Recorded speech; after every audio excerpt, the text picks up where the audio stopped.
morning, everyone. Happy Saturday. I actually got to sleep in today, which was awesome. So I feel like I'm so well rested and got an awesome amount of sleep.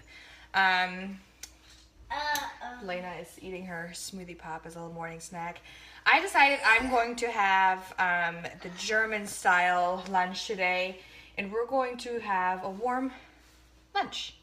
And then tonight we're just going to do open face sandwiches. I actually have some pumpkin seed bread rising. I can't wait to eat that later. But I love gravy. I could probably drink gravy by itself, which is a little embarrassing. But gravy, it took me a long time to learn how to make a good gravy. And part of that was there was a lot of tips in culinary school on how to make gravy. Now, the French are known for their sauces.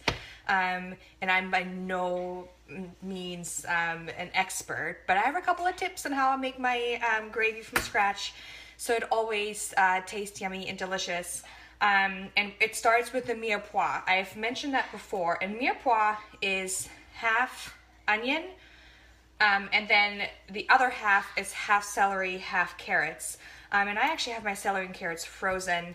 I had some baby carrots that weren't looking so hot anymore, so as opposed to tossing them, I threw them in the freezer because this is the perfect time that I can use this for stocks or gravies.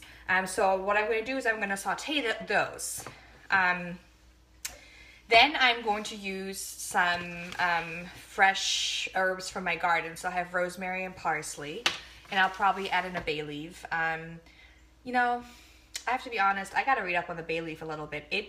Why it adds as much flavor as it does, but it just adds so much flavor. And I add it to so many things. I add it to rice when I cook rice.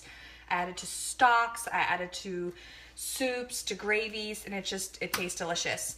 And then I am going to add some sage and a little bit of apple to this gravy so I can simmer and just give it some extra flavor.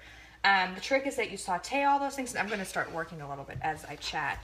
So the trick is that you saute all those vegetables, and then you add your stock. And I'm going to use homemade chicken stock, which is what I talked about previously. I let it cook. I think this batch cooked for 14 hours, and then I put it in these freezer-safe containers and throw it in the freezer, and I just pull them out as I need them. So I'm actually going to turn my stove on.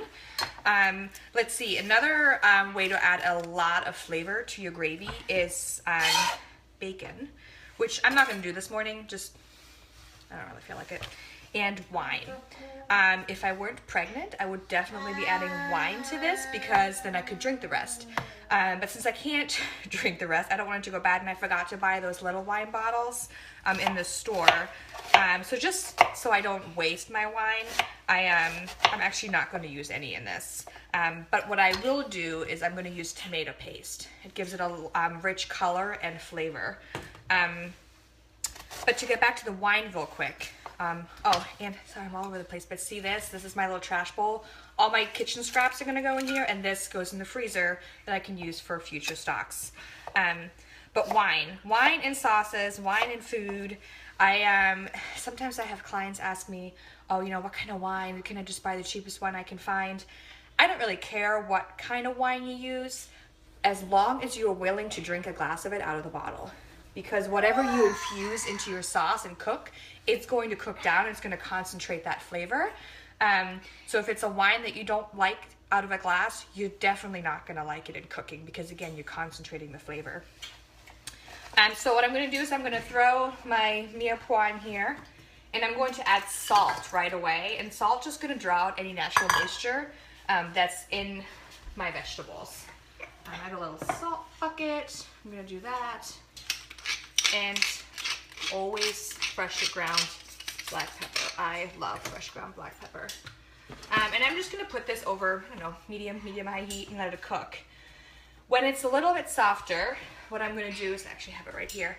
I'm going to add some flour. And I'm going to make sure that cooks off a little bit with my tomato paste. And then I'm going to add my stock. And what that's going to do is a natural thickening agent, so you don't have to use cornstarch later, which of course you're welcome to do. This is just a little bit easier. I don't don't know why she's groaning, but she apparently just finished her smoothie pop. All right, kiddo, why don't you go play, okay? No. No, you want to watch me? Okay. So again, this is all I'm gonna do. I'm going to saute this a little bit.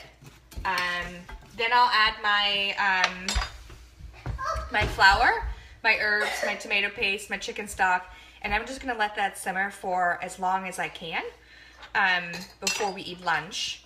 And then all I have left to do before I serve it is I have to strain it. Then you have that nice smooth sauce. That's also why all of this is in huge pieces. Lena's over here waving. She thinks that she's, you want to say hi? No? Okay. Excuse me, don't mind my toddler. So that's getting back to the gravy. The reason these are all in huge chunks and it's not like a pretty cut like you see a lot of the times is because I'm just going to strain it anyways. So this is all for flavor. So yeah, that's all I'm going to do. And that's it. Do you guys have any questions? Or, you know, if you do, just shoot them to me. I'd be happy to answer any other questions. Yeah, maybe I'll show you guys a little picture later. I'm going to actually make this gravy and I'll serve it with a whole roast chicken. And I think I'm going to make a cauliflower tomato mash today and some corn. My fridge is actually a little bit empty, so I'm getting a little bit creative. But yeah, that's it. Yeah, I hope you guys have a good weekend. And let me know if you guys have any questions. Okay, bye.